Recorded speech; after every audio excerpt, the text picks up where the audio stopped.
Yo les gars, j'espère que vous allez bien, que tout se passe bien pour vous. Aujourd'hui du coup on se retrouve sur Undead, voilà, pour découvrir ce petit jeu de survie en monde ouvert dans un univers post-apocalyptique, donc rempli de zombies et de survivants aussi qui vont pouvoir être du coup alliés ou ennemis. Donc le jeu il est disponible en early access sur PC, donc via Steam.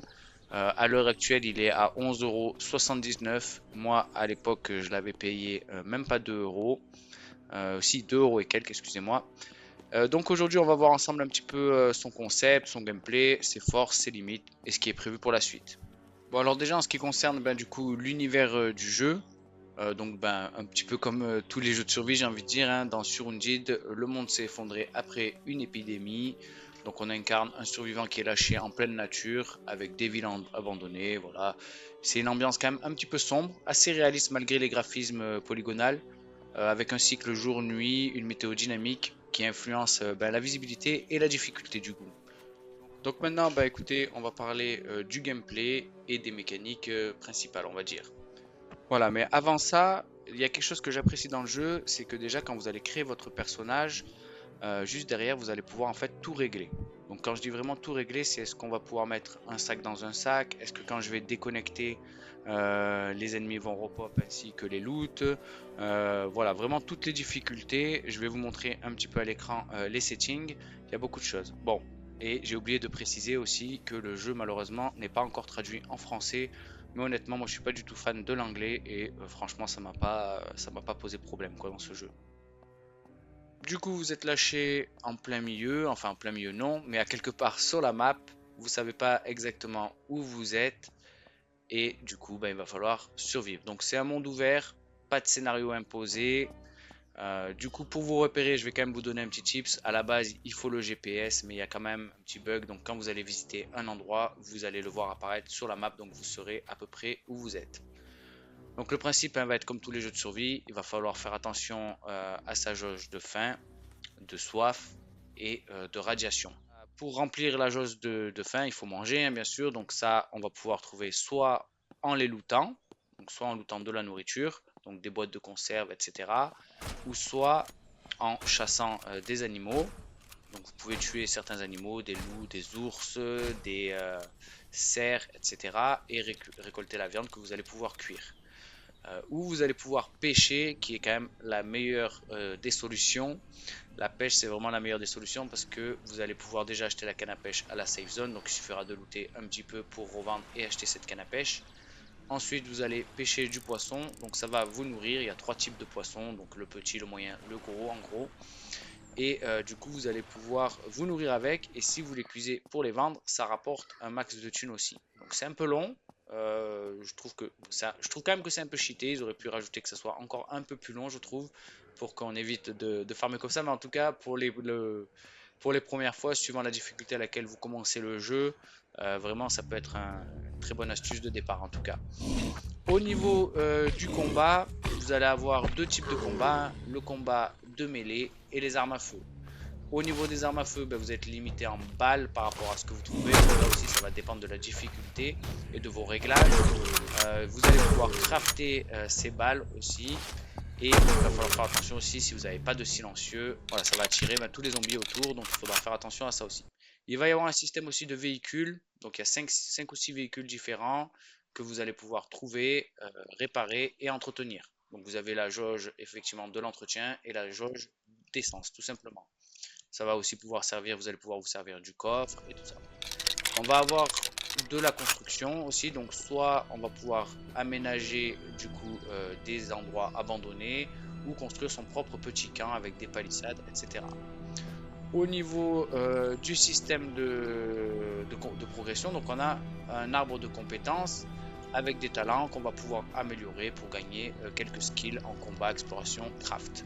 Donc il y a du craft aussi au programme, vous allez pouvoir crafter trois workbench différents, un pour les armes, un pour la construction et un, on va dire, généraliste, celui du début quoi. Voilà. Au niveau des PNJ, on va rencontrer des PNJ amis et des PNJ ennemis. Donc il y aura des camps ennemis qu'on pourra défaire pour récupérer un petit peu leur loot.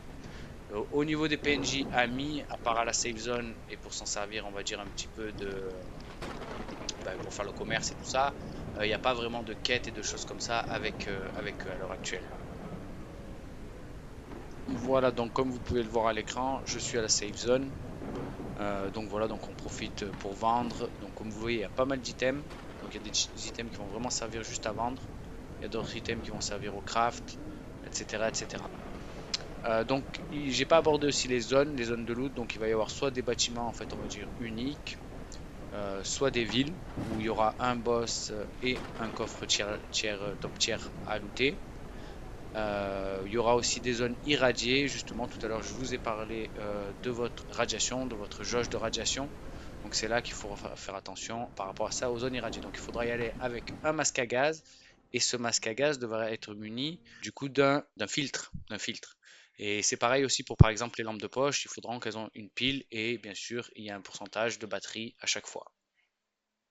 Voilà, donc on a fait un peu le tour du gameplay et un peu des mécaniques. Donc comme vous pouvez le voir, franchement, le jeu, il est en early access depuis 2022, donc ça fait 3 ans. Il y a pas mal de contenu, il est vraiment très très très bien suivi, il y a des mises à jour régulières et il y a beaucoup de choses qui sont prévues pour arriver.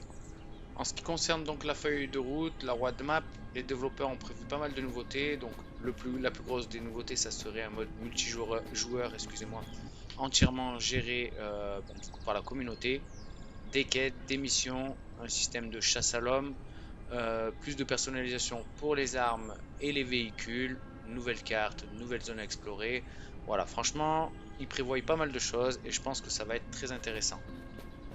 Voilà, au niveau aspect technique, comme vous l'avez vu, c'est un jeu polygonal.